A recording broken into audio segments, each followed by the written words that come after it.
देखिए, बहुत दुर्भाग्यपूर्ण है जब गुरु गुंडे बन जाएं, जब शिक्षा देने वाले चोट देने लग जाएं, तो आप कल्पना कर सकते हैं कि कैसा माहौल इस यूनिवर्सिटी में है, जहां वीसी अपनी मनमर्जी चलाने लग जाए, अपनी मनमर्जी के फैसले लेने लग जाए, अपनों के लिए तो आउट ऑफ लॉ जाकर के भी कानून बनाए, पद बनाए, और जब बात स्टूडेंट्स की आए तो उनके हकों में कटौती करे। तो अब ये यूनिवर्सिटी मात्र एक अखाड़ा बन के रह गई है, जहां वीसी ने अपने गुंडे पाल रखे हैं, जहां एक प्रोफेसर छात्रों के ऊपर लाठीचार्ज करता है, जहां एक रजिस्ट्रार सिर फोड़ता है स्टूडेंट्स के, जहां वीसी के गुंडे आकर के वो छात्र और छात्राओं के ऊपर लाठी बरसाने का काम करते हैं।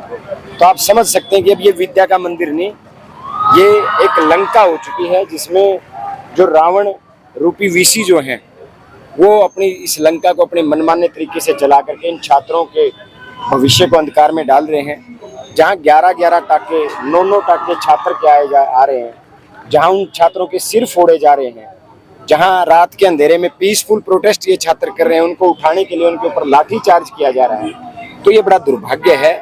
मैं सरकार से मांग करता हूं कि सरकार जल्द से जल्द इस मामले में संज्ञान ले और गवर्नर साहब से मिलकर के इस वीसी को तुरंत बर्खास्त किया जाए। वीसी जो प्रोफेसर हैं राधे श्याम और जो रजिस्ट्रार हैं, उनके ऊपर अटेम्प्ट टू मर्डर की कार्रवाई हो, क्योंकि जब वीडियो हम देख सकते हैं, उस वीडियो में ये साफ है कि जो प्रोफेसर है वो बड़े कायर तरीके से गुंडों की तरह लाठियां बरसाने का काम कर रहा है, जो कि बहुत ही एक निंदनीय घटना है। और मैं छात्र होने के नाते, युवा होने के नाते अपने छात्र साथियों को समर्थन देने आया था। आज मैं हॉस्पिटल में उन छात्रों को भी देख के आया हूं, जो हालात उनके साथ हैं, बड़े दयनीय हालात हैं। और एक विधायक होने के नाते मैं कह सकता हूं, कल रात को इनके ऊपर लाठीचार्ज किया गया था, तो हम विपक्ष के 3 विधायक, हिसार के विपक्ष के 3 विधायक आदरणीय चंद्र प्रकाश जी आदमपुर से, भाई नरेश सेलवाल जी उकलाना से, और खुद मैं आज इनको समर्थन देने आए हैं। जल्द से जल्द यूनिवर्सिटी प्रशासन को इनकी सारी मांगे माननी पड़ेंगी। अगर मांगे नहीं मानी तो सड़क से लेकर के सदन तक हम इनकी लड़ाई लड़ने का काम करेंगे। बहुत जल्द हमारे जो माननीय सांसद हैं दीपेंद्र हुड्डा जी, और जो माननीय सांसद हैं यहाँ के जयप्रकाश जी, वो भी इन छात्रों को अपना समर्थन देने आएंगे। और आज हमने सरकार को, प्रशासन को चेताया है कि इन छात्रों के ऊपर किसी तरीके का दबाव ना बनाया जाए। आप कठपुतली मत बनिए यूनिवर्सिटी की, कि इन छात्रों के ऊपर प्रेशर बना के इस धरने को समाप्त करवाने का मकसद ना रखिए। मकसद रखें तो इतना रखें कि इनकी मध्यस्थता करने का काम करें और इन छात्रों को न्याय दिलाने का काम। जैसे जी सदन में 5 विधायकों ने आवाज उठाई थी वीसी के भ्रष्टाचार के खिलाफ, लेकिन वो कार्रवाई सरकार ने नहीं की, तो सदन में क्या इसको देखते हुए आवाज उठाने के बाद भी कार्रवाई नहीं? बिल्कुल, ये भी एक दुर्भाग्यपूर्ण है कि जब उस महान सदन में, हरियाणा की सबसे बड़ी पंचायत के बीच में, जब ये मांग उठ रही है, जब ये बात उठ रही है कि बार बार एक यूनिवर्सिटी को 5 माननीय विधायक इस बात की आवाज उठा रहे हैं, तो दाल में कुछ काला है। सरकार को इसकी कार्रवाई करनी चाहिए थी, इसके ऊपर संज्ञान लेना चाहिए था। ये गलत हुआ, लेकिन हम तो फिर कह रहे हैं इस बात को, जब तक छात्रों के साथ न्याय नहीं होगा, जब तक ये रावण रूपी वीसी यहाँ से नहीं जाएगा, हमारी लड़ाई जारी रहेगी।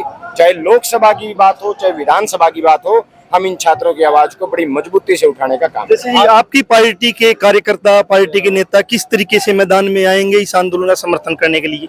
मैंने तो आपको पहले ही बताया, आज कांग्रेस के 3 विधायक आ चुके हैं। अगर ये यूनिवर्सिटी ने मांगे नहीं मानी तो परसों सांसद जी आएंगे, दीपेंद्र जी और जयप्रकाश जी आएंगे, और सारे के सारे विपक्ष के विधायक बड़ी मजबूती से यहाँ के इन छात्रों को हौसला दिलाएंगे और इन छात्रों को ये विश्वास दिलाएंगे कि विपक्ष मजबूती से सड़क से सदन तक आपके साथ है। आपकी जायज मांगे जो हैं, ये जायज मांगे यूनिवर्सिटी प्रशासन को माननी चाहिए। छात्रवृत्ति रोकना कहाँ किसी यूनिवर्सिटी का न्याय है? कहाँ एक गुरु गुंडा बन के जब रक्षक भक्षक बन जाए, तो आप सोच सकते हैं कि माहौल क्या है। जब एक पेरेंट्स एक बच्चे को यूनिवर्सिटी, कॉलेज, स्कूल भेजता है, तो ये सोच के भेजता है कि अब मेरा अधिकार मेरे बच्चे पे कम, वहाँ के गुरुओं का अधिकार ज्यादा हो गया। लेकिन यहाँ तो गुरु ही गुंडे बन गए और बड़ी बेरहमी से छात्रों के सिर फोड़े गए हैं। ये हालात जो हैं बड़े दुखदायी हालात हैं, दुर्भाग्यपूर्ण हालात हैं।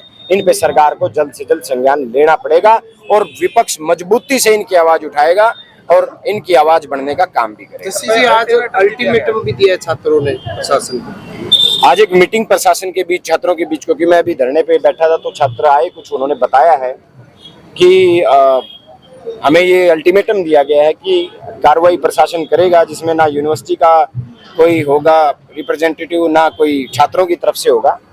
और ये आश्वासन दिलाया गया है कि भाई 14 दिन तक आप इस प्रदर्शन को कर भी सकते हो, जो कार्रवाई है। लेकिन जो मांग है, मुख्य मांगे वो हैं, जो फीस हाइक है वो मुख्य मांग है, जो एक लो था 1970 से लेके 2025 तक की, जिन गांव ने ये जमीन, बहुत सारे गांव आस पड़ोस के हैं जिन्होंने ये जमीन दान की है, तो वहां भी छात्रों को वहां भी उस पे मिलता था कि भी उन छात्रों को तो उस पे अधिकार था, उन पे रिजर्वेशन थी उनको एडमिशन के लिए, वो भी इस वीसी ने खत्म कर दी। तो बहुत सारी चीजें ऐसी हैं जो वीसी प्रशासन को छात्रों की तरफ से बताई गई और वो मांगे उनको माननी पड़ी। एक सवाल है कि पिटीशन कमेटी एक बार इंक्वायरी के लिए आई थी, आप भी उसमें शामिल थे, क्या हुआ सर? मतलब कोई कार्रवाई होगी? क्योंकि बड़े गंभीर मसले, गंभीर आरोप इनके खिलाफ है। वो कमेटी भी पिटीशन कमेटी, क्योंकि साल भर के लिए कमेटी बनती है, अब नई कमेटी बन गई तो पिटीशन कमेटी में वो चला हुआ था। अब मैं पिटीशन कमेटी का मेंबर नहीं हूँ, तो कहाँ तक चली मैं उसके बारे में कुछ कह नहीं सकता। अब मेरे पास दूसरी कमेटियाँ हैं।